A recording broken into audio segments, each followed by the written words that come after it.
Welcome to Conspiracy Corner Podcast, everyone. This is Abe, your host, with my co-host, Lemmy Chiltmeister. Today should be more conspiratorial. We got into some conspiracy yesterday. It was kind of just a conspiracy hat pull. It was more of, honestly, kind of like a purple pilled podcast. But we did get into some occultism, the occult aspects, and natural medical aspects of witch hazel. We did a deep dive on witch hazel, so go check out yesterday's episode. I apologize, I didn't feel the best. I just wasn't on top of my game. And, I don't know, I just felt the need to apologize for that. But, today should be more conspiratorial. I have an interview tomorrow with Miss McGillicuddy. We're just going to talk conspiracies. I'm going to write up talking points and a couple questions I want to ask her because I'm highly interested in her relation to Robert the Bruce, which is the Kennedy bloodline. She wanted to talk to me about the Batman, assassin programming stuff. But yeah, it should be fun. I'm not gonna lie, I'm a little bit nervous. But I used to be a punk rock singer, and I've sang in front of crowds, so I'm pretty sure I can handle an interview. And it's gonna be over the phone, so none of our faces will be shown. The audio, hopefully we got it set up to where it'll be good. But yeah, let's get on with the show.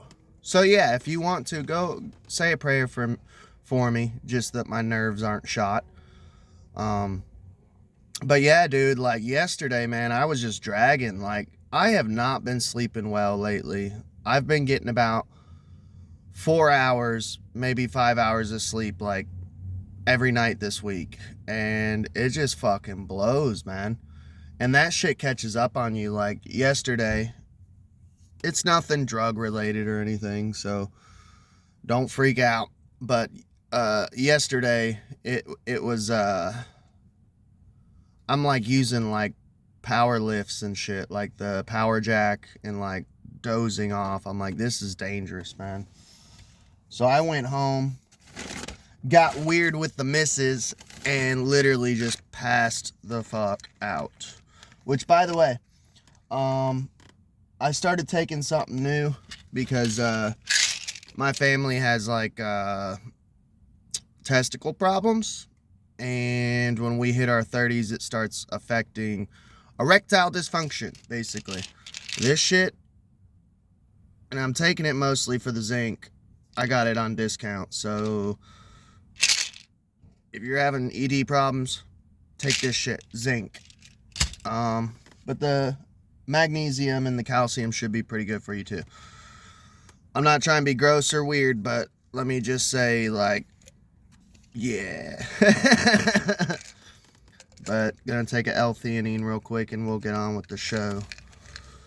It's good shit too for mood stabilization, stress relief. Because I work in a hellhole. So, first subject. I don't really like how people are quoting this. Gavin Newsom, California, Nancy Pelosi's nephew, people have been saying he's banning memes. Let me turn my fan on. It's a little warm today. Okay, he's not really banning memes. As far as I know, yes, there's video memes of deepfakes, people posting faces on top of other people's faces, video wise, to make a point, to make a joke. But there's also still frame memes. Still frame memes he's not banning, and I'm not standing up for him at all. But I will play devil's advocate. Deepfakes in general make me nervous. First of all, I grew up with a conspiracy theorist dad. You know, I remember him telling me about the Kennedy assassination growing up. He used to buy the VHSs of alien autopsy and UFO videos at flea markets. He was really big into like ghost aliens. Terminator, dude. My family, we all loved Terminator 1 and 2. Those are my two favorite. When they after 2, they started getting weird and kind of stupid with the series. I'm like, okay, I don't really like this. So I am Blade Runner. We grew up on Blade Runner too. Like, I'm not gonna lie. If for some reason, like, we end up in some, like, dystopian Skynet or Blade Runner future, I can't wait to become a Blade Runner. Like, wearing a trench coat, big ass handgun, just fucking killing robots and shit. You know, rogue robots. Like, I will love that fucking job. You know, it just, yeah, I'm gonna be a fucking Blade Runner. I can't wait. Or a John Connor. I can't hack, though. He's a good hacker. So, he banned deepfakes, and deepfakes, I don't like. I'm not anti-technology, because I use technology, obviously, for the podcast. You know, I have a futurism type of mindset. Even growing up, I didn't know the name for it at the time, but I was a little kid, and I was talking to my teacher about how I can't wait for, like, technology to basically, like the Jetsons, dude. I was inspired by, like, the Jetsons and shit as, like, a little kid of, like, technology. We can make a fucking utopia. And we could. Technology in itself is not bad. But the thing is the elites, they want a dystopia. Pretty much a feudal system, in my opinion. A communistic / fascist / feudal system of serfs and elites. And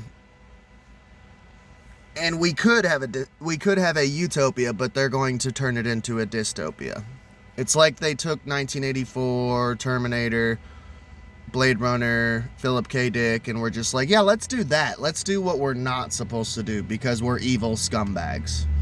We could, you know, everyone could live peacefully and with awesome technology, and, like, you know, everything could be utopian, but we're going to do the opposite and just make it horrible, a horrible existence for everyone.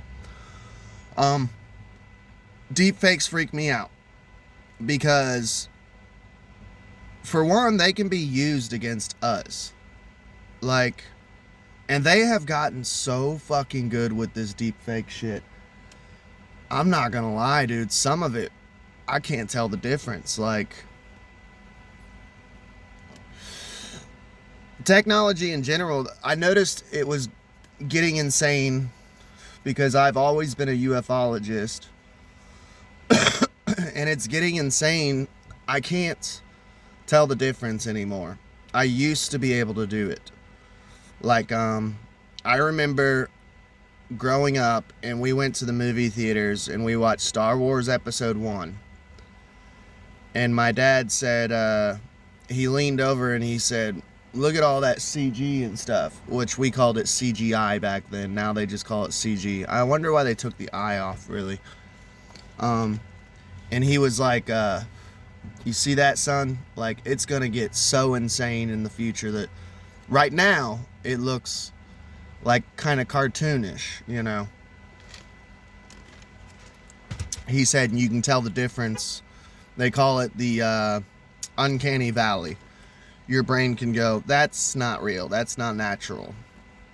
But he said right now it looks like that, but, like, give it like 20, 30 years. He said they are going to get it down pat so well, you won't be able to tell what's real and what's fake. And I truly believe we are finally getting have gotten to that point. My boss, man, showed me a video. I thought it was a video of someone wrecking on a motorcycle. And I was like, ooh, ah. Like the dude wiped out, was skidding across, you know, sparks are flying from the motorcycle. He's getting road rash from hell. And it was like from an angle to where it looked like someone with a camera was filming it. And he's just laughing at me. I'm like, what? What's so funny? He said, that's a video game, dude. He said, yeah. He said, that's why I wanted to show you, just to see if you could tell the difference if it was real or a video game. I swear to fucking God, dude, this looked like something off of like ESPN. And they say that the masses, us, we are like 50 years behind what the government has technological wise. Is that the proper English? So yeah, this deepfake shit freaks me out. Like, what comes to mind is like Frazzle Drip. We did a whole episode on it. You'll have to go on Spotify or Rumble because you're not going to be able to find it on YouTube. It was on YouTube. I got a strike. They removed it. I appealed it by threatening to sue YouTube. They put it back on for like 2 or 3 years. And then they just recently, earlier this year, took it back off again. It was a whole episode called Adrenochrome. We go into a deep dive, Hunter S. Thompson, the Frazzle Drip video, the still frames that were floating around on the internet from the Frazzle Drip video. It's dark shit. And that was back when I first started podcasting, so I wasn't using words like allegedly and stuff. So it got taken off. But what was I? Oh, the whole point I was making is I was going, not at that time, but I was getting into QAnon like really big. I fell for the QAnon psyop. So if you listen to stuff from like maybe 4 years ago, I was a full-blown Q-tard. So I'm not ashamed of it. I apologized for it. I told you guys that I changed. And people could say, well, why are those episodes still up? Because I wanted you to see the growth that I went through. I'm still going to put out my old shit, even if it is QAnon. Just because I want you to see, hey, people change their ideas, people change their mindsets, you know. Sam Tripoli, good example. He's a Christian now. If you listen to his old shit, you know, he was a lot raunchier, a lot rougher. He bashed on Christianity a lot. But he doesn't delete all his old episodes just because he's a Christian now. Like, that would be stupid. He's got like 1,000-something episodes. Why would you do that? But we got into the concept of like the Q theory, that the theory is that like Q, the highest military intelligence, would have like a military tribunal. All these elites were going to be arrested and they were going to film the trial, do it live on an emergency broadcast system. We all waited, it never happened. But the theory is they were going to show Frazzle Drip, show the insurance policy on Anthony Weiner's laptop live. And that Hillary and Anthony Weiner and everybody else, Huma Aberdeen, everyone who was involved with like the alleged sexual rape and torture and murder of children that was filmed, they would all say that's deep fake. Which I'm not gonna lie, dude, I am waiting on it. Like, I'm not a Q-tard anymore, but I am waiting on videos to come out of these elites doing fucked up shit and going, well, that's deep fake. That's not actually me. I I ain't gonna lie, dude. As a conspiracy theorist and a podcaster, I'm a little excited for it.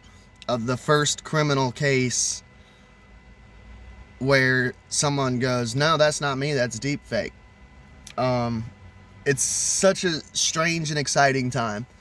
But this is what freaks me out. Like, they can be on film doing something horrible, and eventually within the future, it's a prediction, somebody will claim it's deepfake. And get away scot-free, in my opinion. Something else. Oh, them using it against us. They can use it against us too. Deepfakes. So, like, in a way, Gavin Newsom banning deepfakes in California. If you're a conspiracy theorist in California, it might actually work in your favor if you're a conspiracy content creator, because if they wanted to frame you for something like a bank robbery or cheese pizza, and let's say you're in the video committing acts of sexual perversion to a child or torture of a child or something crazy, they could try to use it against you. And if you could prove in a court of law that it's a deep fake, you might get off, you might be okay. So it could work against them banning deep fakes. It is infringing on the First Amendment. I do not like that, because you guys know I'm a constitutionalist at the end of the day. Damn, this fan dries my eyes out, which this is audio format only. So if you see me over here, it's the fan. But it's so fucking hot.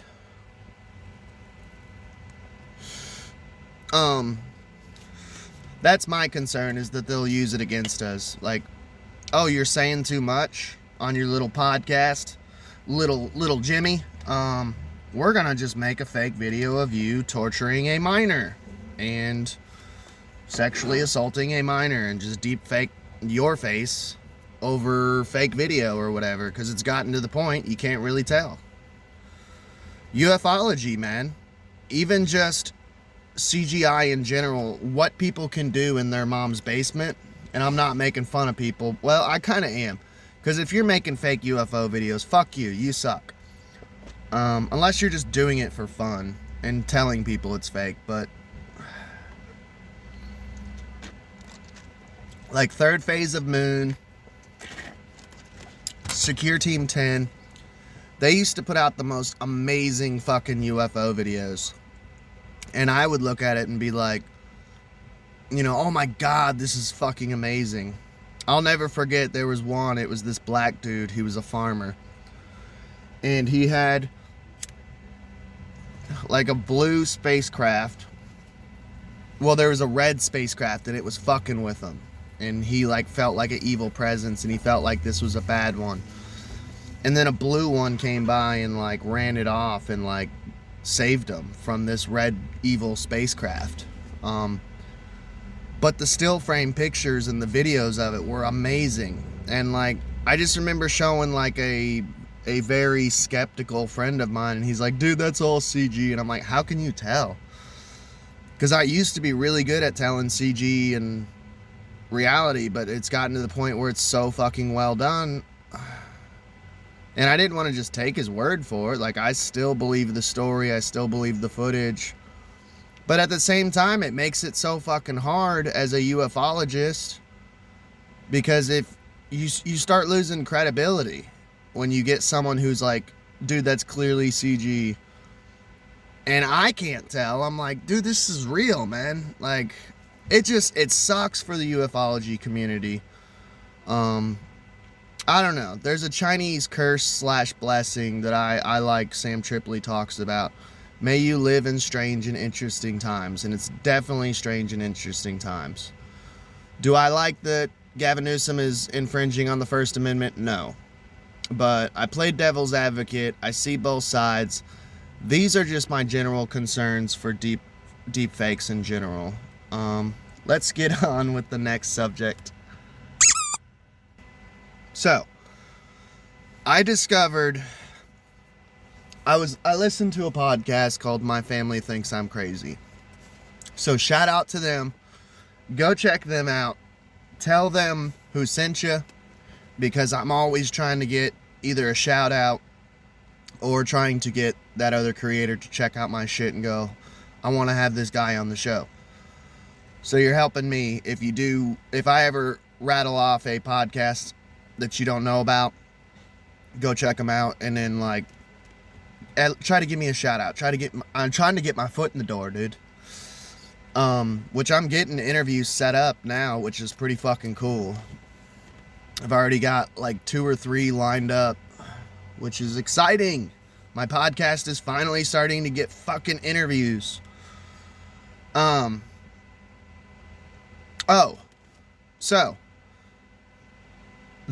he had this guy on there, Mark Steves from My Family Thinks I'm Crazy. Ammon Hillman. So I want to talk a little bit about him. The dude's out there. He's a little out there. I'm not talking shit. I would love to have him on the podcast someday when my channel blows up enough. That's another hard thing, dude. Like, I'm not bitching. I'm happy that my channel is small because I'm not on the radar of the elites. Not that I know of. Apparently I'm hitting over target though, because I get strikes and shit all the fucking time. But it's a blessing in disguise to have a smaller channel, but at the same time it fucking blows, because I've contacted people. Like, I contacted the woman from Serial Killing, a podcast. I was on a live stream. She seen I had a podcast, and I said, hey, can I email you and can we set up a podcast? And she's like, yeah, that sounds cool. I love conspiracy. We'll talk conspiracy. And I even told her in the email, I'm like, hey, we don't have to talk just conspiracy, because obviously you're true crime. I was like, I fucking love true crime too. Like, we cover true crime on this channel. So like, we can talk about anything. We don't have to talk just about conspiracy. But I think what it is people see my channel and see the low amount of subscribers and they go, oh, it's not worth it. I'm not going to get...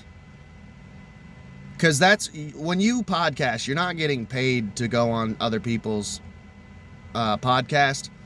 The whole point of going on other people's podcast, for most people, not me, I would go on anyone's podcast. You could have 1 subscriber, I would go on your podcast. You know? But... the whole point is it's free publicity. They don't pay you to go on the podcast because you're getting free publicity. Or you're just doing it because you like the podcast. That's the whole point of getting on each other's shows. Free publicity, free shout outs. If you have a product to sell, you talk about the product a little bit. You know. But... he had this dude on his show, Ammon Hillman.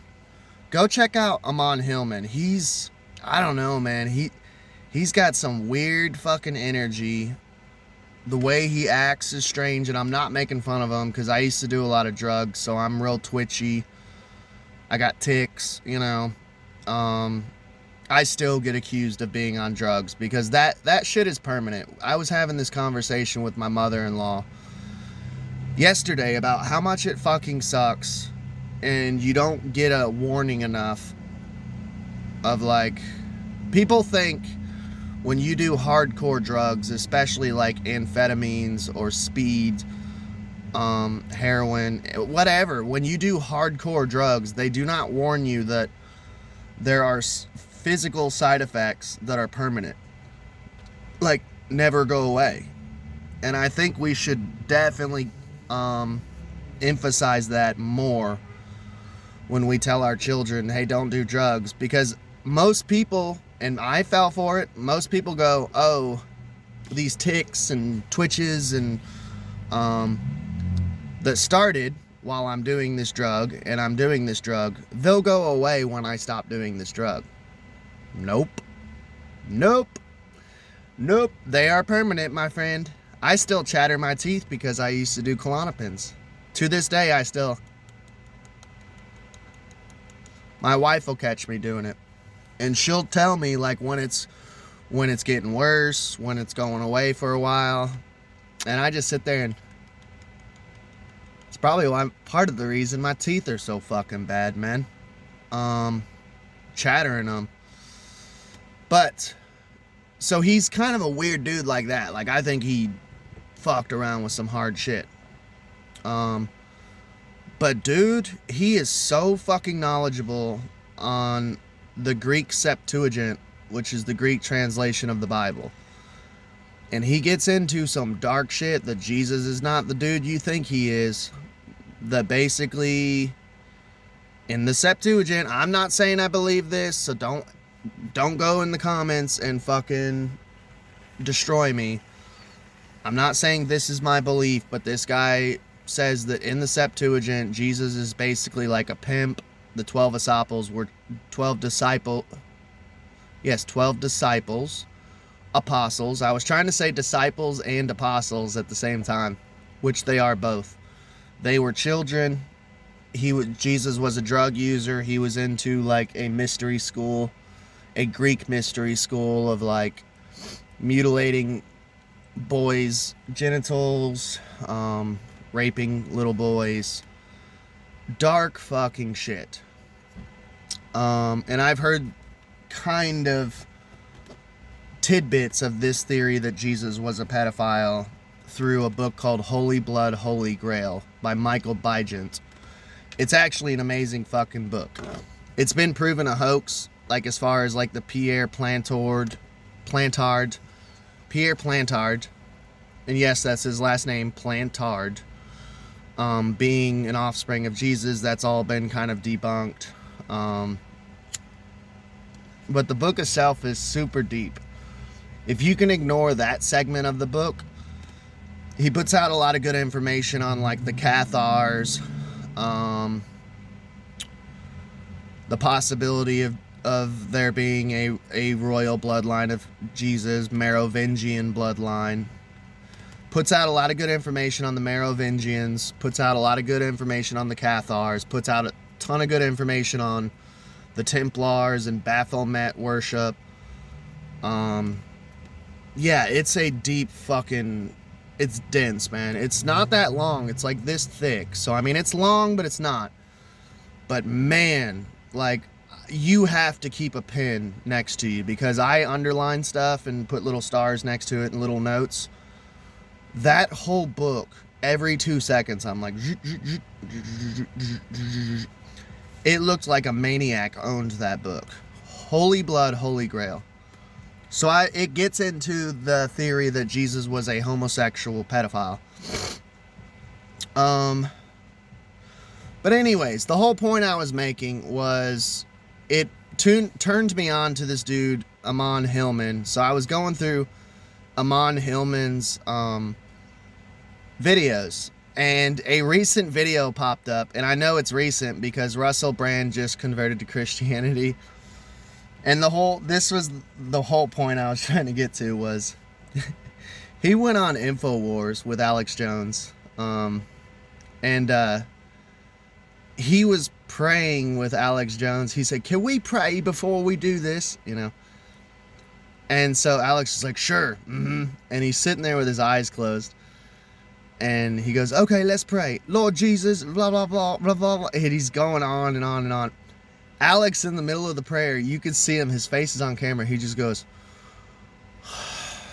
rolls his fucking eyes in the middle of a fucking prayer. And I don't know. Go look it up. Go look up Alex Jones rolls his eyes during a prayer with Russell Brand. You should be able to find it.